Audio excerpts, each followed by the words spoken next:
Smart Investor, selamat datang di channel Belajar Saham. Kali ini kita akan membahas pengetahuan dasar Bitcoin untuk pemula. Bitcoin menjadi salah satu investasi yang paling banyak dibicarakan sekarang ini. Sebagian orang optimis mendapat hasil berlimpah dari investasi Bitcoin, tapi ada juga yang pesimis terhadap Bitcoin. Video ini bertujuan untuk memberikan pengetahuan dasar mengenai Bitcoin, supaya Anda bisa memutuskan apakah ingin berinvestasi di Bitcoin ataukah tidak. Pada video ini akan disampaikan dengan bahasa sederhana yang mudah dipahami oleh orang awam. Jadi, kita akan menghindari bahasa teknis atau penjelasan teknologi pendukungnya, supaya mudah dimengerti oleh semua orang. Disclaimer, sharing ini disampaikan untuk informasi, bukan untuk rekomendasi. Informasi disampaikan untuk investasi jangka panjang, bukan untuk trading jangka pendek. Do it at your own risk. Kita akan membahas 5 pertanyaan dasar mengenai Bitcoin. Apa itu Bitcoin? Apakah Bitcoin akan diterima sebagai mata uang di masa depan? Di mana kita bisa membeli Bitcoin? Apakah berinvestasi di Bitcoin merupakan keputusan yang bagus? Apa yang perlu diperhatikan oleh pemula? Apa itu Bitcoin? Bitcoin adalah sebuah mata uang kripto yang paling banyak diterima di seluruh dunia saat ini dan yang paling terkenal. Untuk mengerti tentang mata uang kripto, maka kita perlu memahami terlebih dahulu mengenai apa itu mata uang. Uang adalah bentuk penyimpanan nilai yang disetujui dan diterima oleh semua orang sebagai bentuk alat pembayaran. Uang pada dasarnya tidak memiliki nilai apapun. Pada masa sekarang, uang sama sekali tidak didukung dengan cadangan emas. Hal yang membuat uang bernilai adalah karena semua orang meyakini dan setuju bahwa kertas uang tersebut memiliki bernilai. Kita percaya kepada bank sentral dan pemerintah sehingga uang diterima sebagai alat pembayaran. Jika semua orang tidak menyetujui nilai terhadap uang, maka uang akan menjadi tidak berharga. Masalahnya adalah uang ini dikendalikan oleh pemerintah dan bank sentral. Mereka memiliki kewenangan besar untuk menentukan berapa jumlah yang beredar di masyarakat. Semakin banyak uang yang beredar di masyarakat, maka akan berdampak terhadap penurunan nilai atau daya beli dari uang itu sendiri. Sehingga harga-harga akan menjadi semakin mahal dan uang yang kita peroleh dengan susah payah akan terus mengalami penurunan nilai setiap tahunnya karena mengalami inflasi. Kasus ekstrimnya adalah inflasi yang terjadi di Argentina, Venezuela, dan Zimbabwe. Karena bank sentral dan pemerintah mereka mencetak uang sangat banyak. Akibatnya, nilai mata uang menjadi tidak berharga. Dan hal ini juga sedang kita lihat terjadi di negara-negara lain, bahkan Amerika Serikat. Pemerintah dan bank sentral mencetak uang dalam jumlah sangat besar, sampai 4 triliun US dollar, atau setara 50 kuadriliun rupiah. Hal ini tentu saja akan berdampak terhadap inflasi. Anda bisa membayangkan jika hal yang sama terjadi di Indonesia. Masalah kedua dari uang konvensional adalah saat kita akan mengirim uang baik ke luar negeri atau di dalam negeri, kita akan dikenakan biaya berupa nilai tukar dan jumlah biaya transfer. Mungkin kita tidak menyadari betapa besar biaya ini, mengingat transaksi pengiriman uang ini dilakukan sangat sering. Pihak bank atau pihak ketiga mengambil keuntungan cukup besar dari biaya transfer. Bitcoin sebagai sebuah mata uang kripto memberikan solusi untuk semua masalah dari uang konvensional ini. Berlawanan dengan prinsip uang yang terpusat oleh kewenangan di bank sentral dan pemerintah, Bitcoin memiliki sifat tidak terpusat, sehingga bebas dari campur tangan pihak sentral dan pemerintah. Tidak tergantung pada catatan transaksi yang mereka pegang, tapi dicatat oleh sistem yang dikendalikan oleh semua orang di dunia. Pada Bitcoin, setiap komputer yang terhubung dengan sistem akan berpartisipasi dalam pencatatan ini, menyimpan salinan dari setiap transaksi dan penyimpanan, sehingga tidak mungkin untuk memanipulasi sistem ini karena harus memanipulasi ratusan ribu komputer di seluruh dunia yang menyimpan salinan transaksi.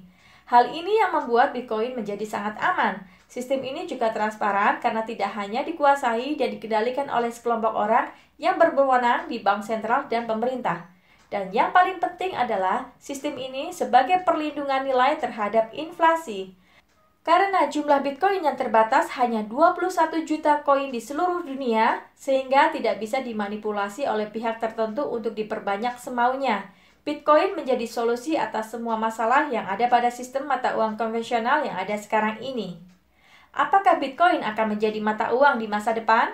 Hukum dasar dari mata uang adalah dia akan disetujui dan diterima oleh semua orang di seluruh dunia. Artinya, dia akan menjadi satu-satunya yang diterima oleh semua orang. Kita akan melihat ilustrasi sederhana ini. Mana mesin pencari yang sering Anda gunakan? Biar Mimin tebak, pasti jawabannya adalah Google. Bahkan, mungkin nama-nama seperti Bing, Infoseek, Yandex, Sisi Search, DuckDuckGo terdengar asing di telinga Anda. Pertanyaan kedua, di mana Anda menghabiskan waktu menonton video? Biar Mimin tebak, pasti jawabannya adalah YouTube. Bahkan, mungkin nama-nama seperti Vimeo, Metacafe, Dailymotion, dan Vio terdengar asing di telinga Anda.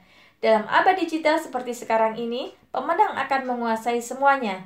Hal yang sama berlaku untuk mata uang kripto. Hanya ada satu mata uang kripto yang akan mendominasi dan diterima oleh semua orang. Di dalam internet, semua yang dipakai berdasarkan kesepakatan dari seluruh pengguna, dan setiap orang memiliki hak yang sama untuk memilih. Semakin besar penggunanya, maka dia akan menjadi pemenang. Bitcoin dibangun di internet dan akan memiliki pola yang sama. Pada akhirnya, mata uang kripto akan mengikuti pola yang sama di mana semua orang akan menerima ini sebagai mata uang digital dan alat pembayaran yang sah. Sebagai gambaran, Bitcoin menjadi teknologi yang diadopsi paling cepat di dunia untuk mencapai nilai kapitalisasi pasar 1 triliun US dollar. Apple membutuhkan waktu 42 tahun, Amazon membutuhkan 24 tahun, Google membutuhkan 22 tahun. Bitcoin hanya membutuhkan waktu 12 tahun untuk mencapainya. Bitcoin menjadi penemuan terbesar di abad digital ini. Bitcoin adalah teknologi jauh lebih superior, jauh lebih canggih, dan jauh lebih unggul dibandingkan sistem mata uang konvensional. Terutama di zaman digital sekarang ini, Bitcoin akan menjadi era baru mata uang. Satoshi Nakamoto, pencipta Bitcoin, berkata, "Saya yakin dalam waktu 20 tahun akan ada transaksi Bitcoin dalam jumlah sangat besar atau tidak ada transaksi sama sekali." Di mana Anda bisa membeli Bitcoin?